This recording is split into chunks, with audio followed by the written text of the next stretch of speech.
అందరికీ నమస్కారం. ఇప్పుడు అందిన వార్త. పెన్షనర్లకు రాష్ట్రపతి శుభవార్త. మార్చి నుండి అమలు అంటూ వార్తలైతే వస్తున్నాయి.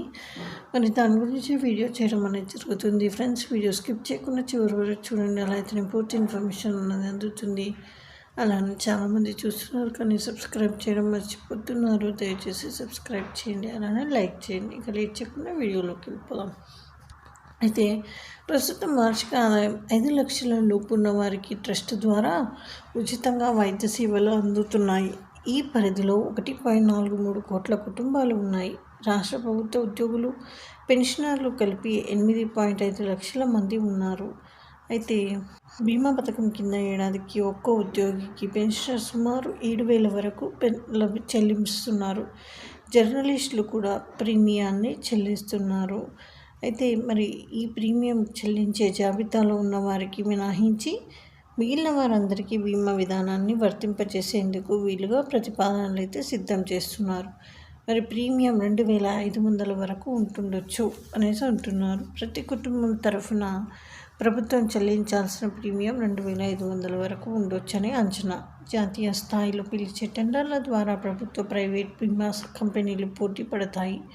తమిళనాడు, జార్ఖండ్, రాజస్థాన్, మహారాష్ట్ర, ఇతర రాష్ట్రాల్లో ప్రభుత్వ బీమా సంస్థల ద్వారా అక్కడి వారికి వైద్య సేవలు అందుతున్నాయి. WHO అధ్యయన ఫలితాలు వివిధ రాష్ట్రాల్లో అమల్లో ఉన్న ఉత్తమ పద్ధతులను ప్రభుత్వం సమీక్షించింది. 3 నెలలకు ఒకసారి ముందుగానే చెల్లింపులు. ప్రస్తుతం ట్రస్ట్ ద్వారా రోగి చికిత్సకు ముందస్తు అనుమతి లభించేందుకు 24 గంటల వరకు సమయం పడుతుంది.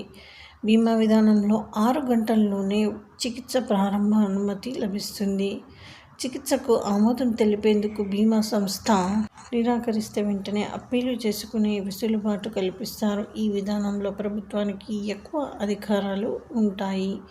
ఎంపిక చేసిన బీమా కంపెనీ 3 ఏళ్ల పాటు సర్వీసు అందించాలి. ప్రతి ఏడాది పనితీరు సమీక్షిస్తారు. ప్రస్తుతం ఎన్టీఆర్ వైద్య సేవ ట్రస్ట్ అనుబంధ ఆసుపత్రుల బీమా విధానంలోనూ కొనసాగుతాయి. వైద్యం, ఇతర సేవలను కొనసాగిస్తారు. ఎంపిక చేసిన బీమా సంస్థలకు ప్రతి 3 నెలలకోసారి ప్రభుత్వ పరంగా ముందుగానే చెల్లింపులు చేస్తారు. దీనివల్ల బిల్లులు చెల్లింపుల సమస్యలు తలెత్తుతావు.